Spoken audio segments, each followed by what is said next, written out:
Today's episode is sponsored by the American Homebrewers Association. Become a part of the U.S.'s largest community of homebrewers for just $48 a year by going to unitedwedrink.com/AHA. What exactly do you get with your AHA membership? How about a year-long subscription to Zymergy Magazine, the world's longest-running homebrew magazine? Exclusive deals and discounts at over 2,000 breweries, bars, and bottle shops across America. Discounts on Brewers publication books and merchandise. Access to a huge library of previous HomebrewCon seminars and talks. And early access to purchasing tickets to each year's Great American Beer Festival and Savor. Sign up now by going to unitedwedrink.com/AHA and get a year's membership for just $48. And if you sign up now, you'll get a free gift. What's that gift? I'm not saying. You need to go see for yourself. It's pretty great. Support United We Drink, support homebrewing, and support the American Homebrewers Association at unitedwedrink.com/AHA. The opinions expressed on this podcast do not reflect those of the hosts, employers, families, pets, or imaginary friends. Okay, hide your eyes and count to 1,000,000. Hi, this is Dina Lang, professional radio personality, and you're listening to a bunch of amateurs on Reunited We Drink.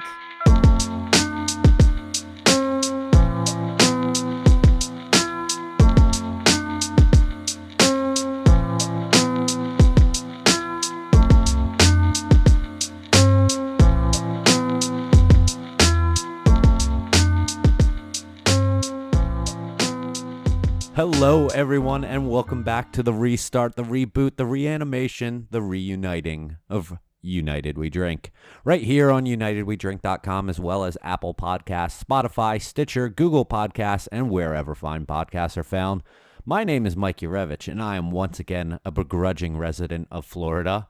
I am joined by my two co-hosts of the show. First is a man who could very well be the reason for a Hard Seltzer Anonymous group being started in Broward County, and far and away one of the top three co-hosts of this show.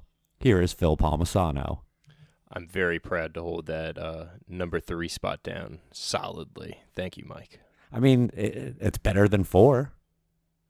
Yes, it is. And when we have a guest, I'm sure I'll become 4. Don't count your chickens before you hatch, or they hatch. You're gonna hatch, yeah, sure. As for my other co-host, he can oftentimes be found taunting celebrities and politicians alike on Twitter from the comfort of anyone's bathroom, and is an aspiring amateur origami sculptor. Here is Joel Codner. What can I say? I've got nothing better to do. Before we get into things, I would like to thank everyone who has been listening to the show through the first 3 episodes thus far.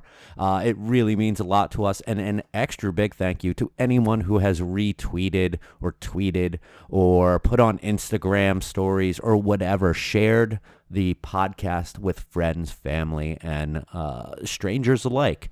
It is really awesome to see how much response we've gotten from some of the episodes thus far, and we hope to continue things like that here on the show. Before we get into the news, gentlemen, what are we drinking, Joel? I am drinking a lovely Allagash White, courtesy of you, sir. Blow off. Blow off. I got one for you, Phil, don't worry.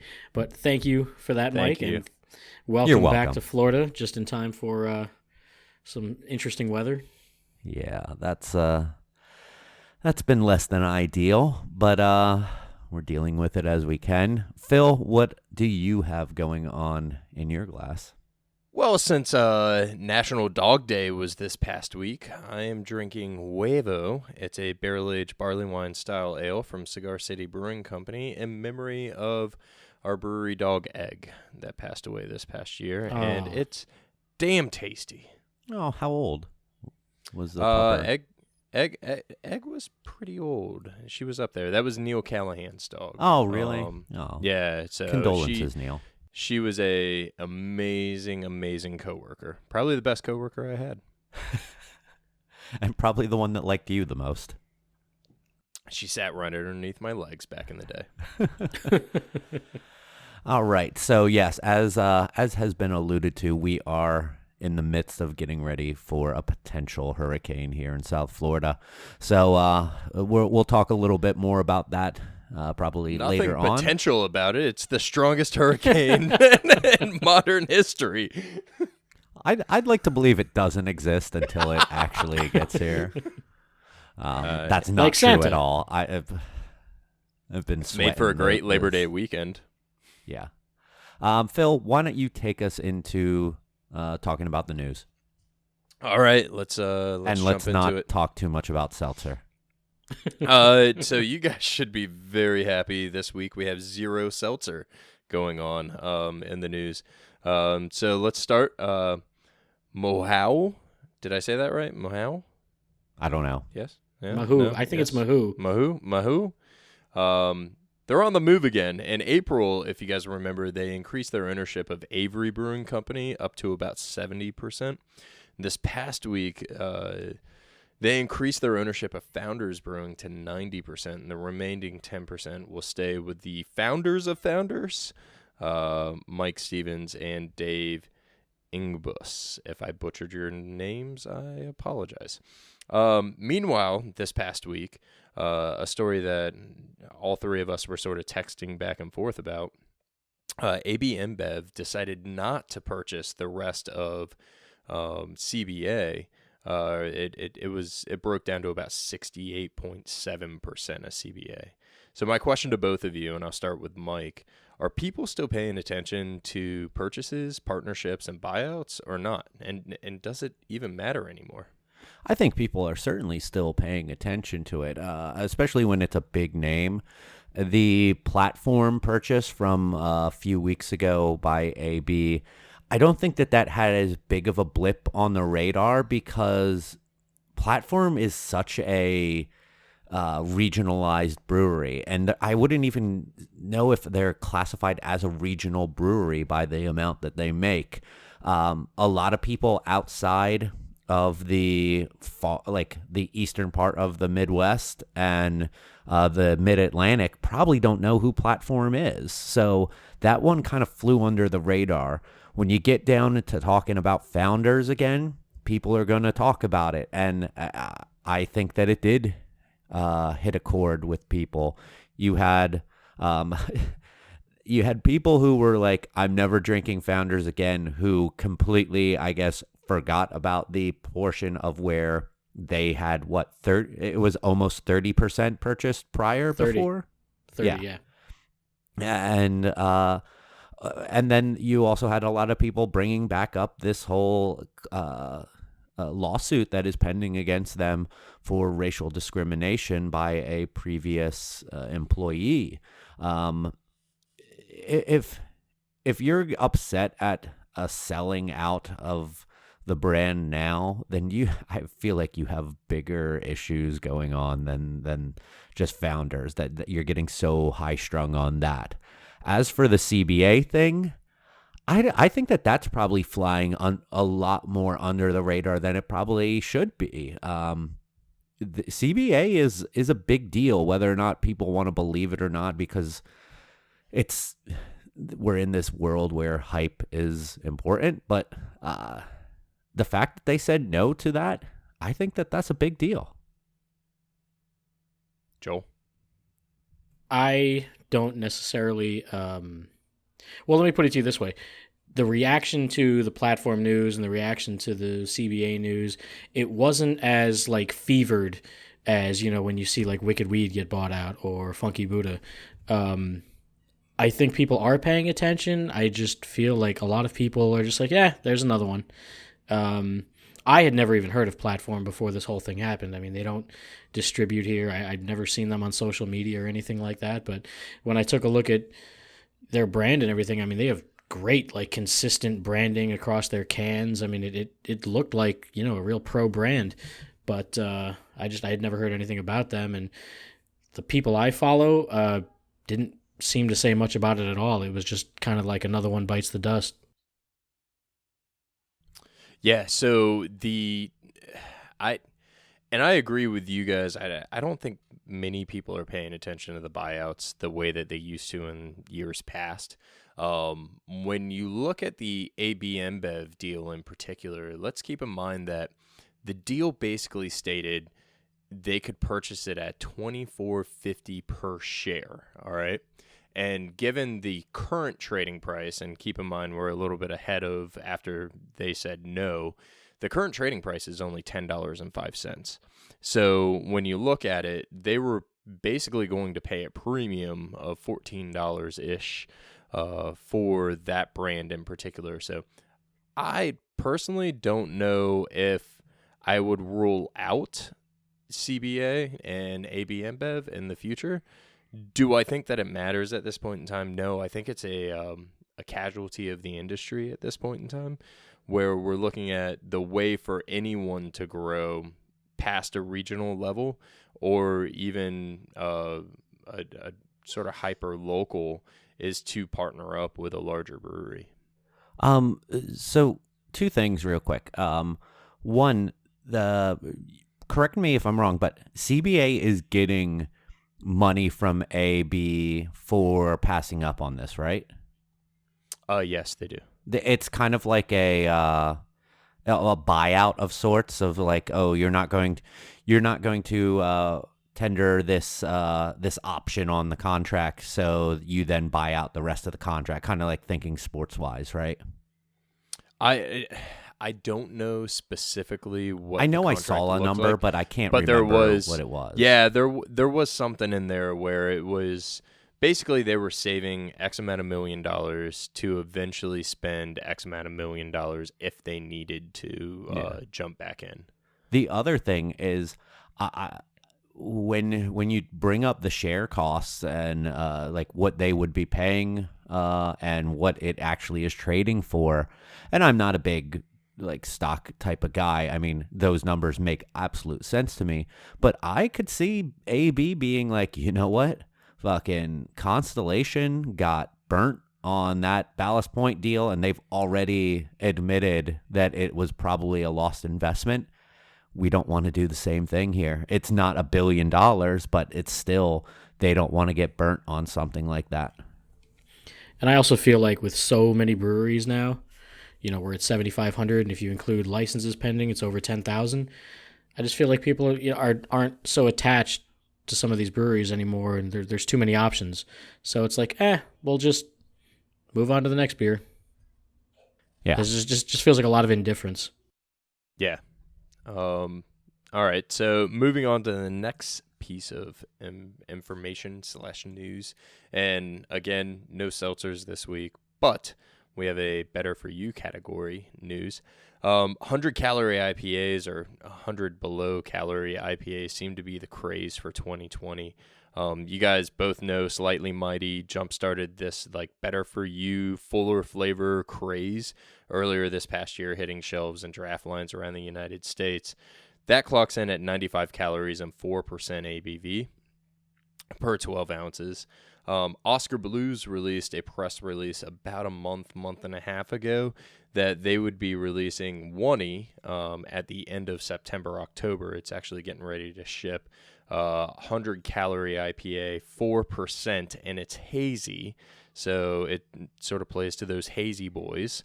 And then Funky Buddha announced this past week that Chant IPA would be released sometime in the near future, and that one's clocking in at 99 calories, 4.2% alcohol, and it is an IPA. It's seeing that Firestone Walker has Easy Jack, Lagunitas has been playing in that daytime IPA for a while. Do you is guys Easy feel Jack a low cal beer? Yeah, Easy Jack's a low cal. Oh, IPA. I didn't know that. Okay. Yeah, so because that's been out for a while, right? Or did they reformulate it? They press released it back in April, I believe. So it's been out for a little bit. Because I remember that as just being a session IPA. Yeah, it clocks in right around 140 calories. So it doesn't dip deep into that it's 100 or 99 below, but 140. Let's they're be marketing real, guys. it now. 140 calories is pretty damn good considering I'm drinking a barrel-aged barley wine right now. So When you guys are looking at this, do you guys think this is a hot new trend, just a fad, something that's going to be around for a while? And then I question you guys, should the BA recategorize for a low-calorie IPA in the future? Joel, I'll start with you.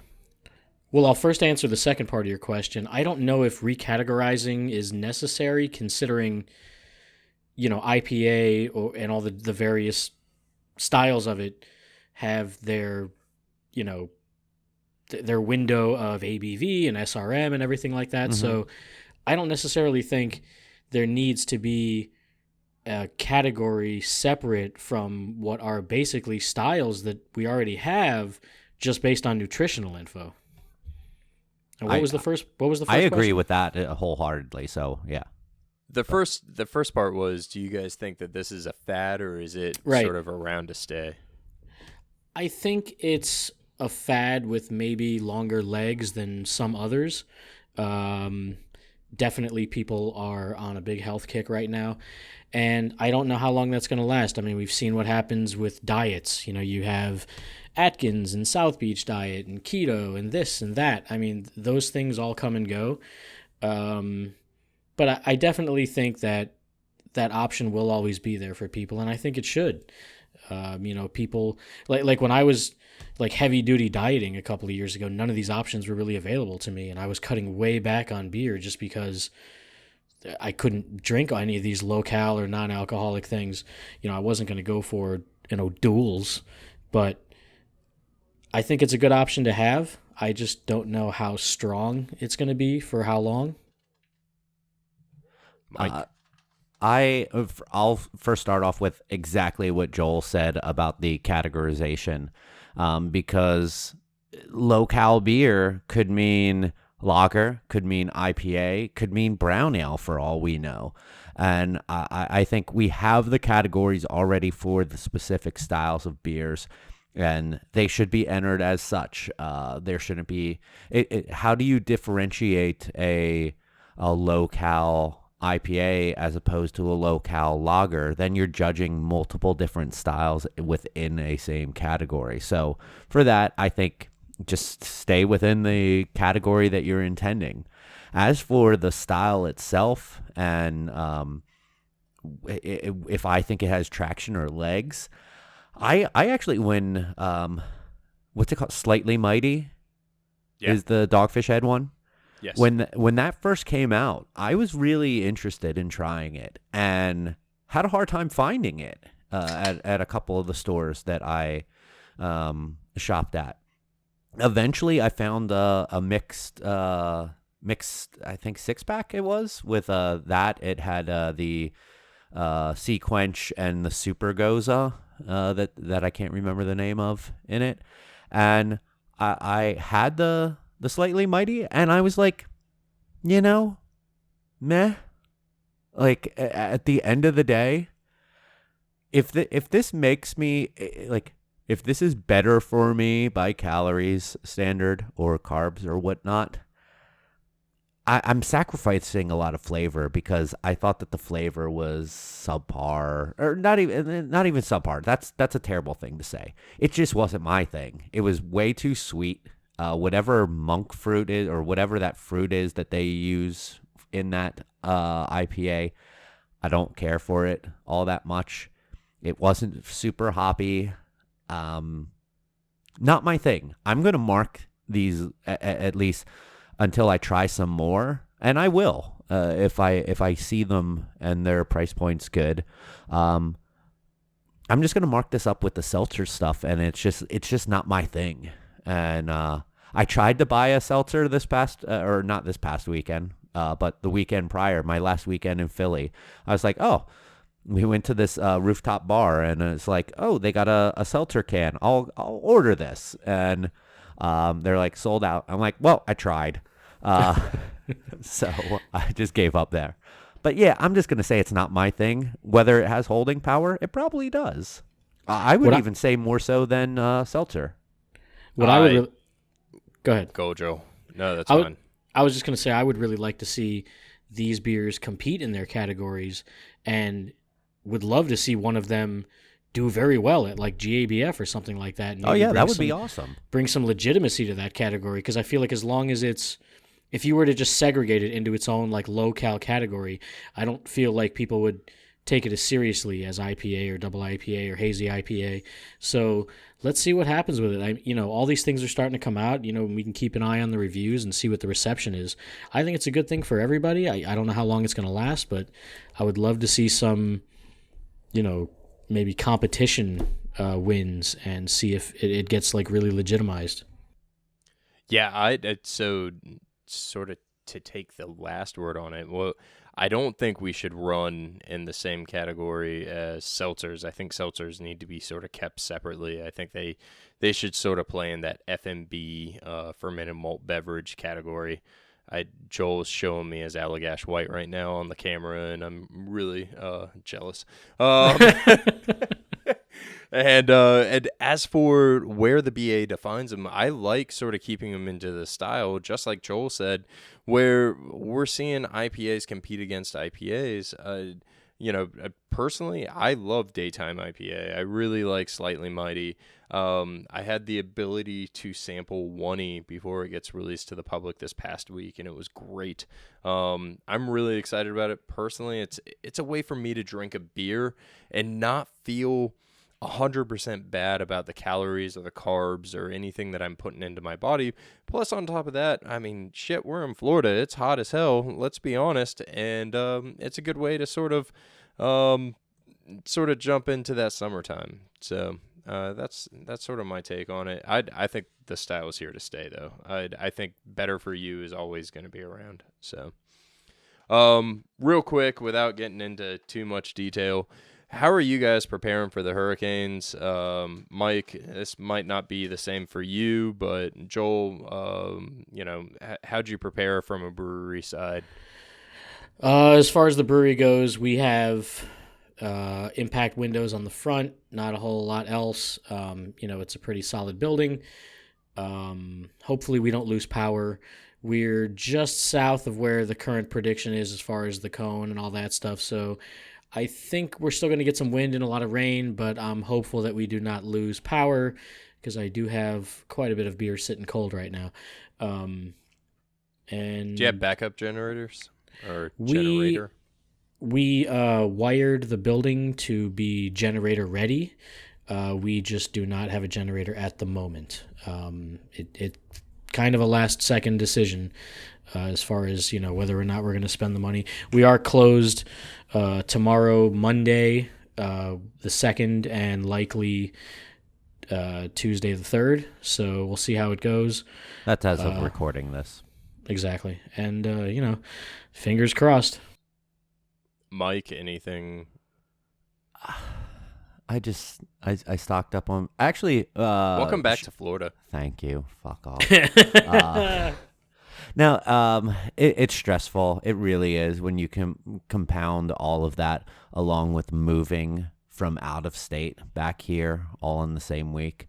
I'm actually shocked at going to the grocery store was rather painless. There was no bottled water, there was no bread, and there was no tortilla chips.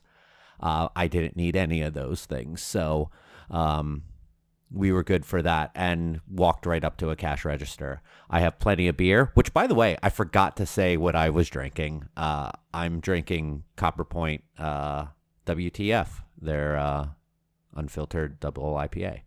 Very nice. I also have I'm just now moving on to Das Pils, their Pilsner. But, yeah, it's just trying to do all of that all at the same time. It's frustrating, it's difficult, it's hard, and sometimes really just tough on my mental stability, but we're trying to get through it as best as we can. How about you, Phil? When I look at it, and obviously we're looking at it from a sales perspective with me in comparison to the brewing side back in the day when I was sort of the jack of all trades, it was like cross your fingers and pray for the storm to pass the building kind of deal. Sales perspective, my team's off the road as soon as we go into a hurricane watch or a hurricane warning. We're currently, as of 7:35 p.m. at 9/1, we are in a tropical storm warning. Parts of the counties are into a tropical storm. Well, parts of the counties are into a tropical storm warning. I do have one rep that is affected by a hurricane watch right now. They're off the road. Obviously, it's Sunday, but I pull them off the road. They're going to be off the road probably Monday and Tuesday. But the one thing that we do is we make sure that our accounts are ready. So, all my guys are active on Facebook right now, trying to make sure that all of our accounts and our good partners are in a good position. And last year I had a guy running around with Tapcon screws and a impact driver, making sure that everybody had shutters up. And it didn't matter if you bought beer from us or not. He was trying to go out there and help you out. And to that, I try and do the same thing. This is time for Florida to show up as a community, and we go through this multiple times a year. But this is really where we shine, and we can, I guess, brush off that stigma of being sort of a crappy state. This was a very smooth week of prep. I was very surprised people started on Monday because, that's almost a week ago now, and there's still gas. There's lots of stuff everywhere. Gas stations are getting refilled. Stores are getting restocked. I drove up to a gas station today. Yeah, no problem. Yeah, no lines. We're lucky this storm is moving on average at like 8 miles per hour. The winds obviously toss it completely up, but this is a slow-moving storm. It's unfortunately for the Bahamas, it's going to destroy the Bahamas and just sit on top of it for quite some time. Hopefully, it picks up some speed and starts moving a little bit quicker and veers back out east, so that it doesn't really impact any land whatsoever. Yeah, and once again, breweries coming through offering free filtered water or RO water to everyone in the community. We were doing the same at our brewery. As of today, I'm told we might have filled one jug. So it really goes to show how well stocked we were this past week throughout, the town. So it was good that, we didn't get both. I mean, we had plenty of water for everybody, but it was good that we didn't get hammered. It didn't seem as desperate as hurricanes in the past. Yeah. I think that's the coolest thing to actually call out here, which is if you have really good local breweries in your community, regardless of what the natural disaster is, they have access to RO water, clean water. As long as they are, stand-up individuals, they will fill your growler, they will fill your container, they will sell you a keg at Keg Deposits, whatever it is, at pretty easily. And this is really, it goes back to the foundation of craft beer. They're willing to help. And not everybody's in that position. Not everyone, unfortunately, has the ability to pivot and put water into a tank or just pour directly. But most of the time, you're seeing these craft breweries sort of jump in. Big shout out to Cand-Aid, which has already sent in something like 26,000 12-ounce cans of water into the state of Florida ahead of the emergency, beating out the big guys. I think it's amazing to see craft breweries sort of rally together in times like this. I saw that the other day. Out of a Dasani bottle. I saw that the other day. I thought it was awesome. I ran the math. I think that's like 11 pallets if you've got 100 cases on each. Roughly, yeah. Yeah. Yeah, that's the fact that that Oscar Blues related program has always been such a generous program to help out people in need, no matter what. Like I remember them sending water up to Flint for when they were going through their issues there with just like their drinking water, and many times for natural disasters and such. So yeah, big shout out to them. That's the news, guys. No Thank you. seltzers this week. Thank you for that, Phil. No problem. Next show we will have seltzers, I promise. Oh, thank you so much. Very welcome. Our main topic that we are going to talk about tonight, or on this show, is industry certification and education. There's many different ways that I feel like we can get into this. When we go into certification, I think for people who are well known in the beer industry, not like that you know them, but are well are well entrenched into the industry, Cicerone certification comes to mind, probably first and foremost. But I think that there's a lot more that goes into this industry. You can become forklift certified. You stole my most important certification in this industry. You threw that out when we were first talking about these topics. So if you wanted a secret, you shouldn't have thrown that out there. You're right. And there's tons of other educational bits that can be done. The BA, the Brewers Association, puts out a ton of great stuff when it comes to draft system and keeping up with them, food pairings, a lot of SOPs for or ways to create SOPs around your company. And I think that is great. So with that being said, let's talk about the Cicerone certification, because really right now, Phil, you are like the highest one out of all of us that as far as certifications in the Cicerone program goes. You are a certified Cicerone, which at one point was like the next to highest level, but now it's like, now there's 4 levels, right? Yeah, they put in an advanced just above the certified, which separates from the master. So the study process to become a certified Cicerone was pretty intensive, to be honest with you, and I really enjoyed it personally. I'm a junkie for knowledge. I'm consistently pushing myself. When we talk about beverage certifications, just in general, I have a shit ton of notes sitting in front of me, but I've been studying for my entry-level Court of Master Sommelier for probably the past 2 years, just simply because I want that knowledge. I want to be able to sort of put that feather in my cap where I've taken some college courses on the sommelier side. There's college courses on that? There's college courses on wine history and geography, okay. I should say. So I've taken 2 semesters of wine history and wine geography and sort of trying to tie it all back. But I'm not going to lie, the studying that I went into for the Certified Cicerone was pretty intensive. And then on top of that, to go through the tasting portion, and I'd like to think I'd have a pretty solid palate, but I'm not a very good test taker. So when you're talking about the actual test itself, it was pretty intensive.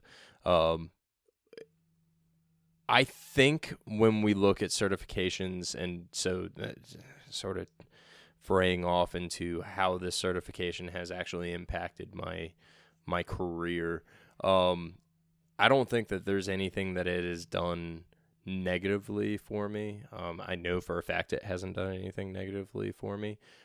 That said, I think if anything, it just gives me a little bit more clout when I go into the industry, when I go out into the trade, and I can say, hey, listen, my business card shows I'm a certified Cicerone. I've studied. It's basically it's the beer sommelier. And going through and talking about my knowledge of just beer history and styles and all flavors and things of that nature, I if I was given the opportunity to do it again, I would do it again in a heartbeat. And the tests has become progressively more advanced. The off flavors have gotten a little bit more advanced. I go back and I retrain whenever I find out that there's somebody studying locally and they're trying to do an off flavoring sampling or blind tastings or even just studying. I try and jump in with that crowd just to sort of refresh myself. And that's sort of the difference between the BJCP, which is the Beer Judge Certification Program, and the Cicerone program, where the BJCP program, you actually have to utilize it or you lose it. Where you're consistently trying. I'm happy I did it. I'm looking forward to either taking my level 1 sommelier or looking at something like the Society of Wine Educators, which covers wine, spirits, beer, sake, coffee, tea, and cider. So it's a little bit of a jack of all trades. That's a really interesting one. I've never even personally heard of that. Joel and I, we're both certified beer servers, correct, Joel? Incorrect. You're not a certified beer server? No. Yeah, you went to UC Davis though, right? Well, that's very different. No, I took the sample quiz and aced it, and it was just something that I never paid the $69 or whatever for. And it got to a certain point where I had so much on the job training that it just felt like it wasn't necessary. I do regret not having it. And you can still do it. I know. It hasn't passed you up if you regret it. It's about 45 minutes online. Yeah. You'll be good. I'm confident you have enough knowledge. Well, I appreciate the support, gentlemen. They give you a patch now, too. Ooh. It used to be just a pin and a certificate. You now get a patch. I didn't get a patch when I passed it. You can actually contact them, and they'll send you a patch, but you have to pay for it. Exactly. You got to pay for it. But, yeah, your somewhat certification has come through extra education, and you have done the accelerated courses at both UC Davis and Siebel, who are two of the biggest brewing schools in the United States. Yeah, I was very fortunate at my last brewery. They really wanted to get me more into the science after I had a bunch of on-the-job training. Whereas, there's so many brewers who learned, after years and years of homebrewing 5 gallons at a time and then went pro.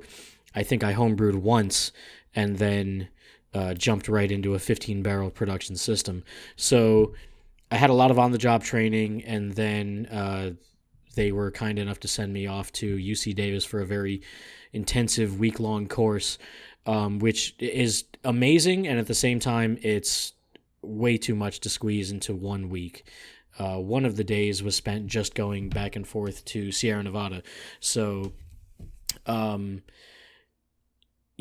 got to learn from Charlie Bamforth, the Pope of Foam, who is amazing, Dr. Michael Lewis, who has been teaching this, not only knowing it, but teaching it since a year before Kennedy was shot. So, and if anything, some of these older, well-experienced instructors really instilled in me sort of the right values about beer when it comes to quality and consistency and presentation. And that's something that, can be very sorely lacking when we have as many breweries as we do. I was also lucky enough to win the Doble Scholarship from the Florida Brewers Guild a couple of years ago, and that sent me to Siebel for 2 weeks in Chicago, and that was amazing as well because, you're sitting there getting taught water chemistry by Ray Daniels and all, just really, really awesome courses and very in-depth, science and knowledge, and I can't speak highly enough of the place. One thing I can tell you is that a lot of people who go to these things may not even be in the industry, or they may not be in any sort of production roles. There were a lot of people who were like, oh, I'm working for a brewery doing accounting, and they wanted me to come out here and learn this side of it. It was very strange. You'd have some people who they spent thousands of dollars to take these courses, and they've only homebrewed like once and don't even really know if they want to do it. So, and a lot of these courses, go ahead. There's something that you said there that I definitely wanted to touch on, and I feel like this is a great point to jump in, and I'm sorry, but when you said that an accountant was sent out by his work, like they wanted me to learn more about this side of things, and the trend of breweries wanting to pay for the further education of their employees, I think that this is a positive trend that we are starting to see here. The last brewery that I work for, Moss Mill Brewing in Pennsylvania, they paid for anyone who was willing to take the certified beer server exam. They offered me, if I wanted to be to do BJCP certification, that they would pay for my class for that they would help me with the Cicerone one as best as they could, because that one's a little more expensive if you want to go like full on through the whole thing. But I'm starting to see more and more, like if you look at like even just bartending jobs at breweries on job postings, you'll see people say, hey, certified beer server, expected to pass this within so many days and we'll pay for it. I think that this is a fantastic trend to see from breweries to ensure that your staff is dedicated to not just the company, but dedicated to beer, the industry, and that they're willing to put out the extra money to make sure that those people are educated properly on it. Yeah, Mike, you're 100% correct, and full transparency, my certified Cicerone and my certified beer server all came, funding-wise, all came through Cigar City Brewing Company when I was working for them back in 2012-ish, 2013, somewhere. I'm trying to find my certificate right now to see when I actually passed my certified Cicerone. I'm going to assume you probably were around there, yeah. But I think it's great. I think it's fantastic that you're still seeing large, small, and different breweries sort of jump into this education. Yeah. But this isn't just about certifications, as we were talking about. This is about education as well, and I guess I kind of touched on that with breweries who are like, hey, go be a certified beer server because we're going to require you to be as such. And the BA puts out all of these great little pamphlets on certain things, and I just think that it's fantastic material for any type of brewery that they can pass along to, well, that the brewery owners can educate themselves on, brewers can probably educate themselves on, and that they can pass along to their employees. Joel, I know you've been a really big fan of some of these pamphlets. What ones in particular have you seen that you've really liked and that you've passed along to some of your employees or coworkers? Well, that's one of the great things that I think the BA is doing, is providing all of these free materials, and they're constantly tweeting links to them as well. I mean, if you don't have the actual physical copies, there are PDFs available online. You may have to log in with your BA login. I'm not sure, but I'm sure if you're not a member. I think most of them are, yeah. Yeah, and if you're not a member, I'm sure you'll have a brewer friend who will hook you up. But I really love the draft quality manual. It's really great for line cleaning, proper beer dispensing and service, balancing your draft system, gases, things like that. That's definitely one of them. And I think that's one of the ones that sort of falls by the wayside. People think, they've got great beer and don't really have to worry about that end of it. They just got beer on tap and that's it. But there's a lot of, important things in that manual. I know they have one on like proper storage and everything of, your gas canisters and things like that, which is hugely important for safety. Another one. The fact that so many people, and this is certainly a safety thing, but it's a thing that bugs me so much. It is so easy to just chain up your CO2 canisters, and so many people just don't do it. Yeah, Sorry. we have no worries. We have all of ours chained. I mean, the mixed beer gas for nitrogen is chained to the outside of our walk-in.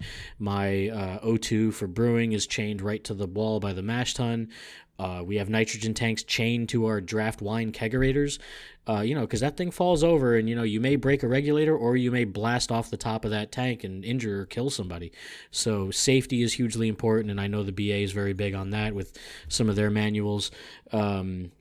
There's even this massive brew pub manual that they have for free online that I've killed a lot of printer ink with printing out for people at my brew pub.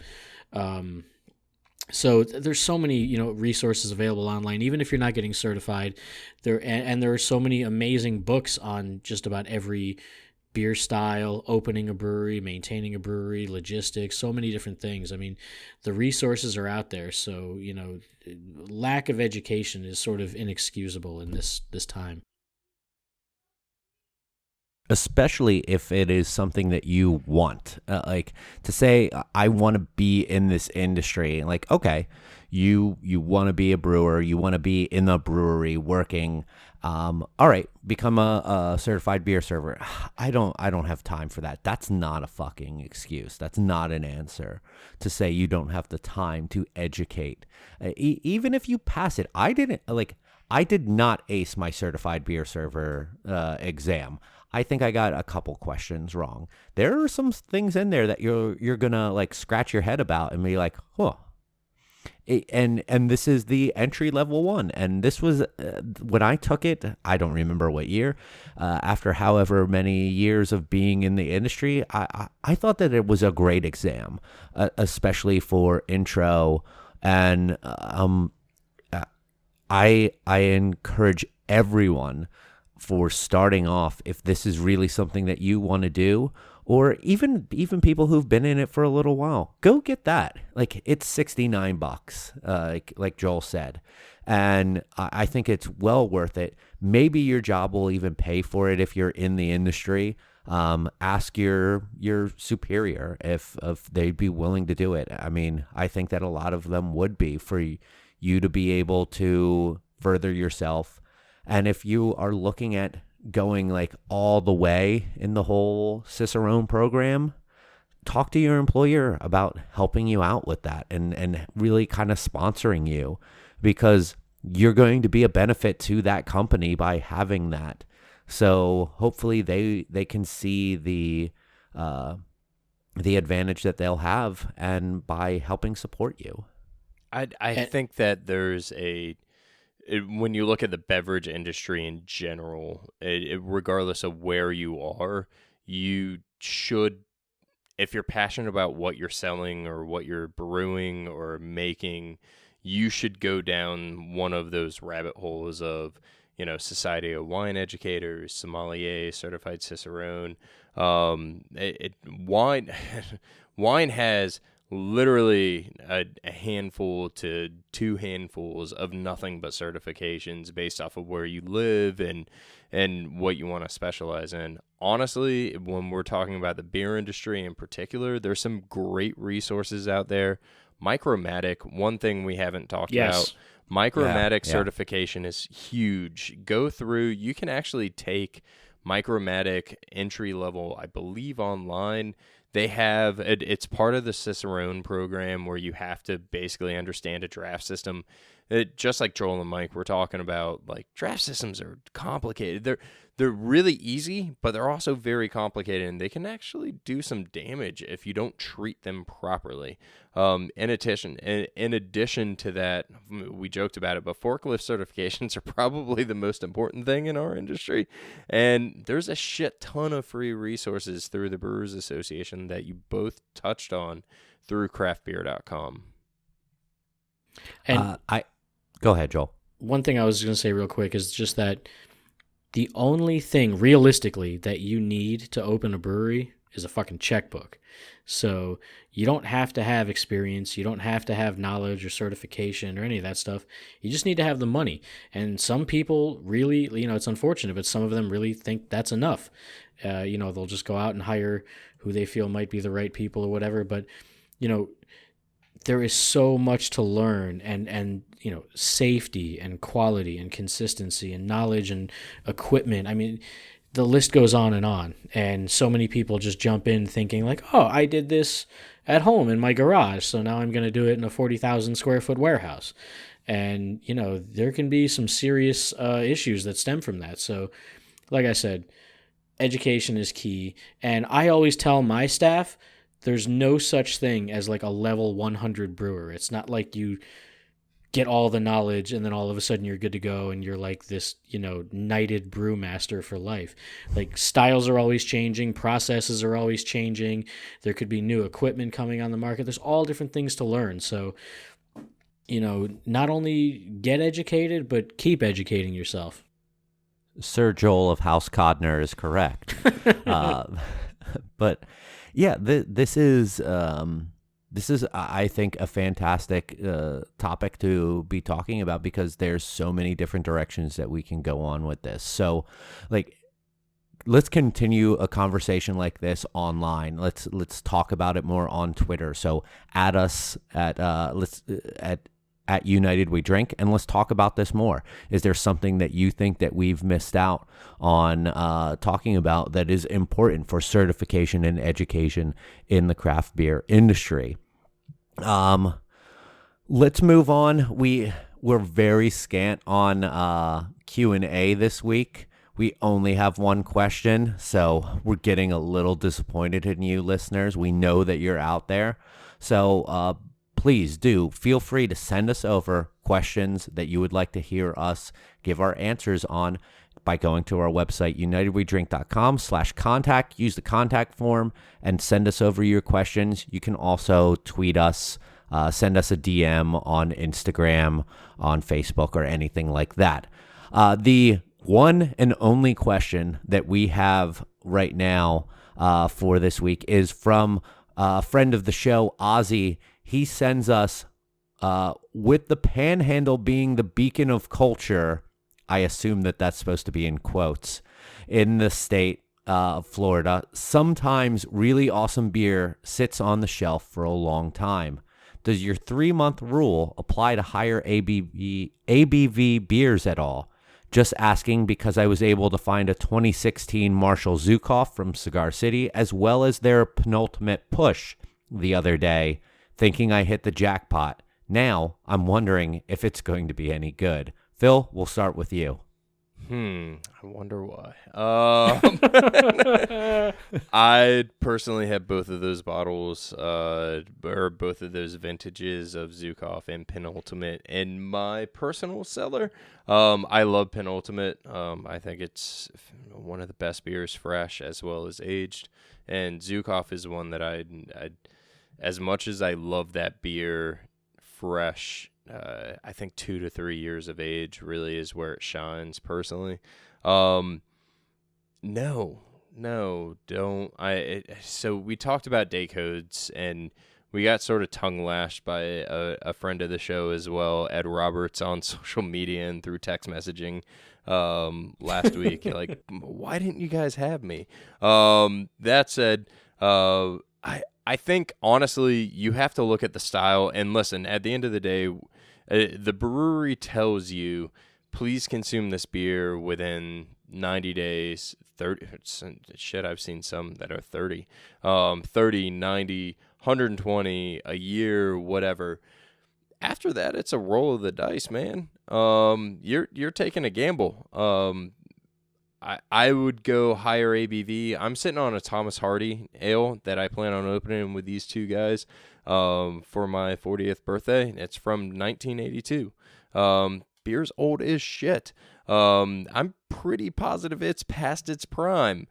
But that said, I expect a little oxidation. I expect a little cardboard out of that.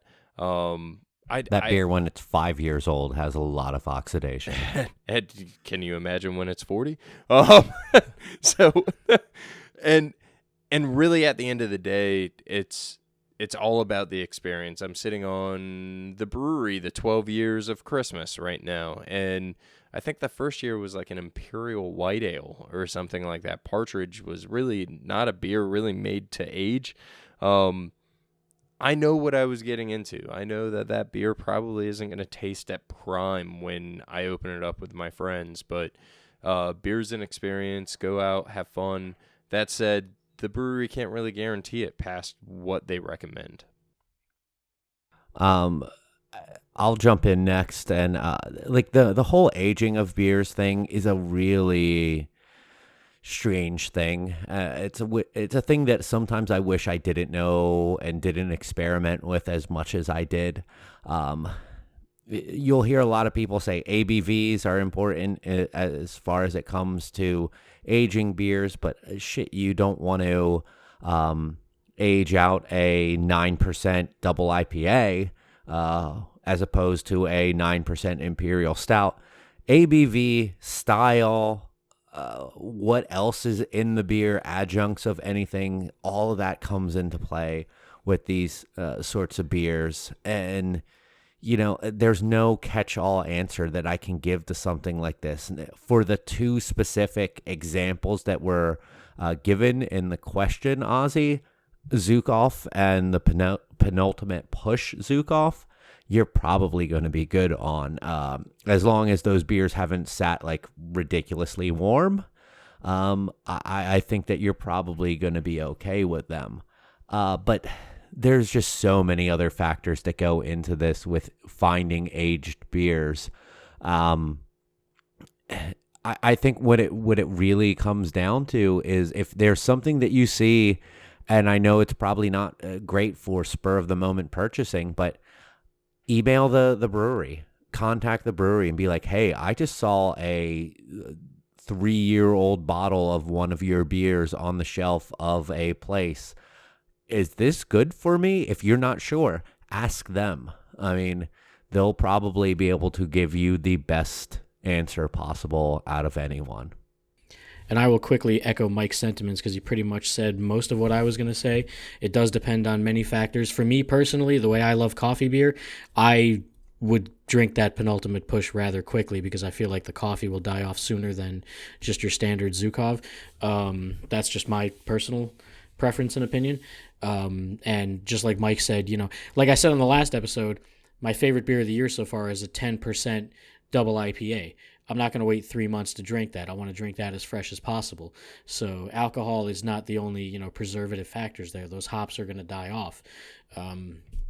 And, it just depends on so many different things. And the one thing I'll disagree with Mike on is something I also kind of said on the last episode where no one needs to waste their time contacting the brewery and saying, hey, can I drink this? I feel like if you're sitting in a store with thousands and thousands of bottles and cans, you're probably just going to not take that chance and move on to a safer bet.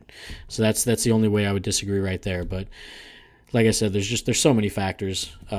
So that's another thing where education comes into play. Like, what do you know about this beer? What do you know about this brewery's QA QC standards? There's a lot of great larger breweries out there who have labs and make sure that these things can last 6 months rather than 3 months. So maybe, a 3-month-old Sierra Nevada Pale Ale will, taste a hell of a lot better than your local brewery's pale ale, in 3 months. So. Yeah, I actually just got another question, and we can touch on it real quick. Come across on Instagram. Friend of the show, Byron, says, are there any risks at using White Claw or Truly or Boozy Waters as mixers instead of soda water? Who's starting? Well, yeah. I mean, it's soda water with alcohol, so yes, there's more, Okay. I think it's 5.5% or 5%, 4.5, somewhere around there. Between 4, Guess 5, what? and That's 5, still right? 5% higher than using just fucking juice or water. All gas, no brakes. All gas, no brakes. Guess what? There are laws when drinking White Claws. Yeah, don't tell the cops that. You think they'll do a Christmas spiced Santa Claus?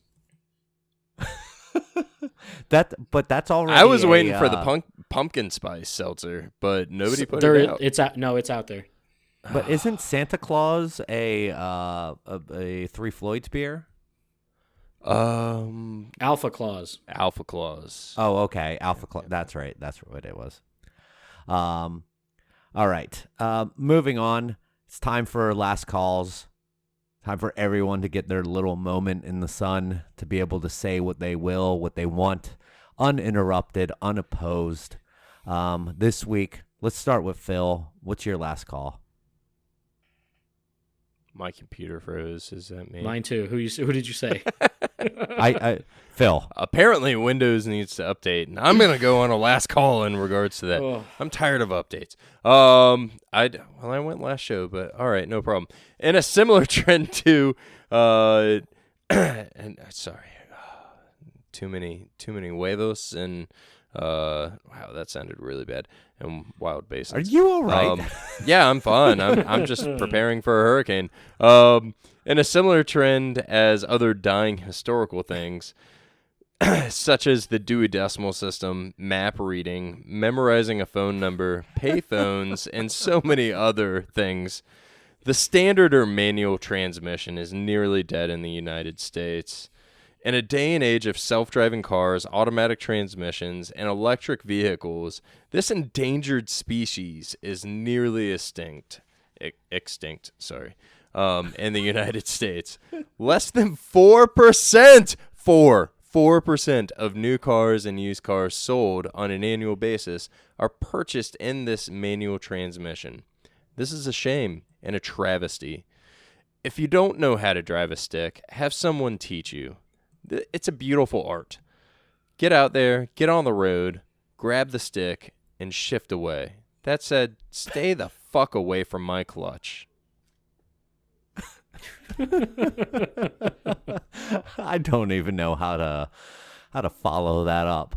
But for me, I want to give a big shout out to all of the folks and breweries in Tejas, Texas, who now can officially, legally sell beer to go as production breweries, becoming the final 50th state that allows that to happen.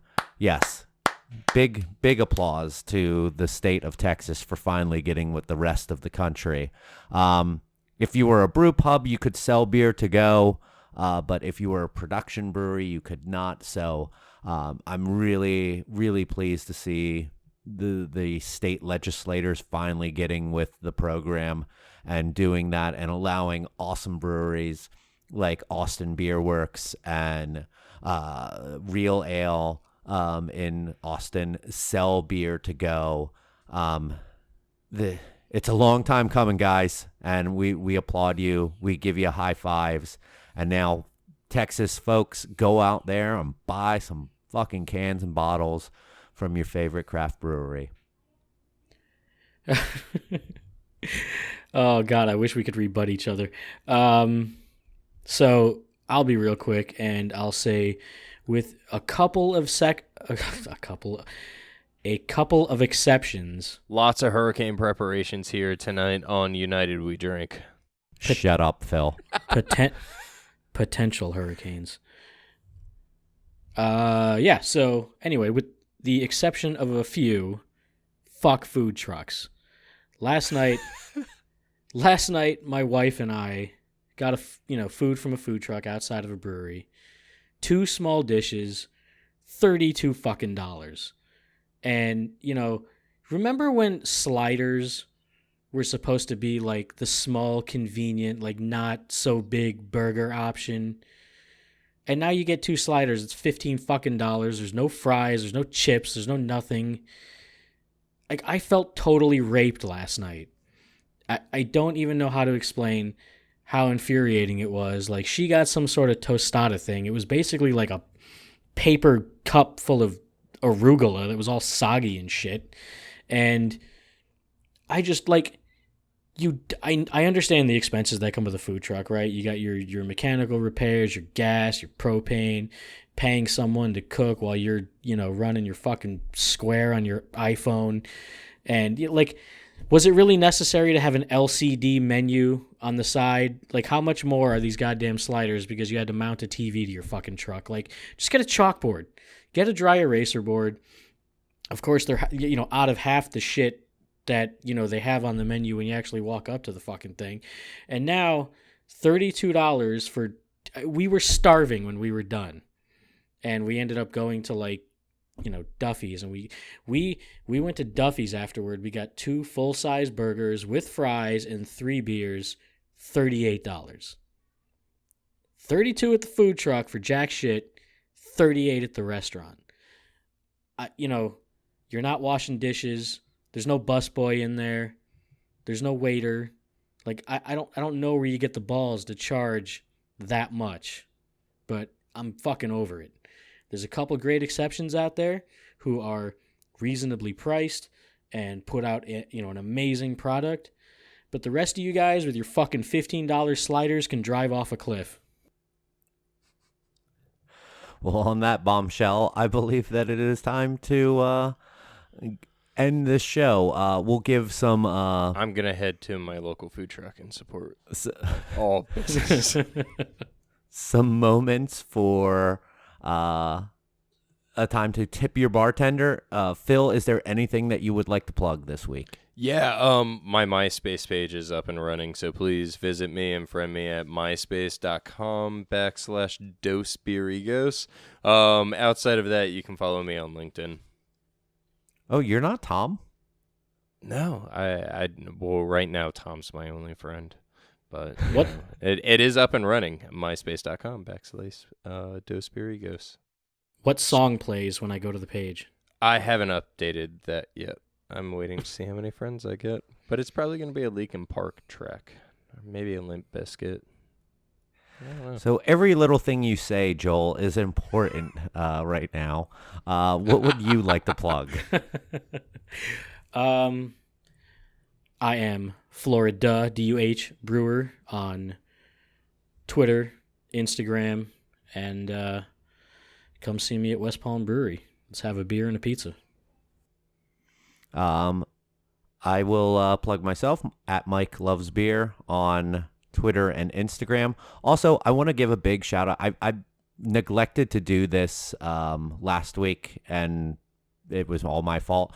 But I want to give a big shout out to Moss Mill Brewing, my former employer up in Pennsylvania. I love the team that is up there. I love and am proud of the beers that we made up there. If you're ever in the Philadelphia area and you want some awesome, like well-crafted, well-made beers that the people care about the quality, please go support those people because I love the hell out of them. As for the podcast, make sure that you follow us on Twitter at United We Drink. We're on Instagram at United We Drink Pod. You can like us on Facebook, facebook.com/United We Drink. We're also available on all of the major streaming services. As for listening to this show, Apple Podcasts, Spotify, Stitcher, Google Podcasts, TuneIn, Radio Public, anything really. If there is a service that we are not on that you typically listen to your podcasts on, let us know and we'll try our best to get onto that service.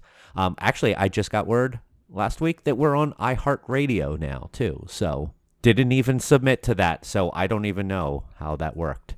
But here we go.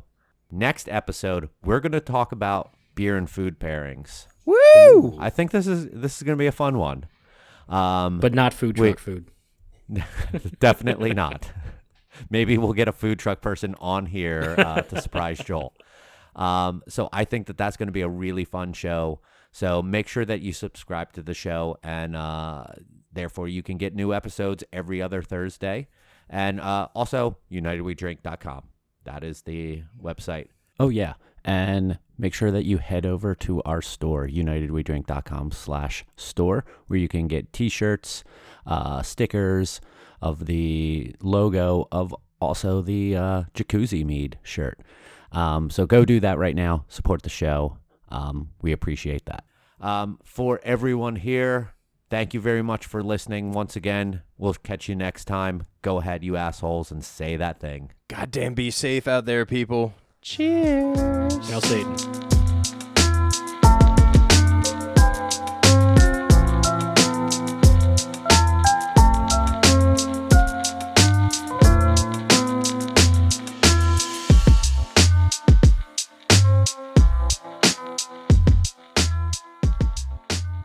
Hello, everyone. Oh, fuck off.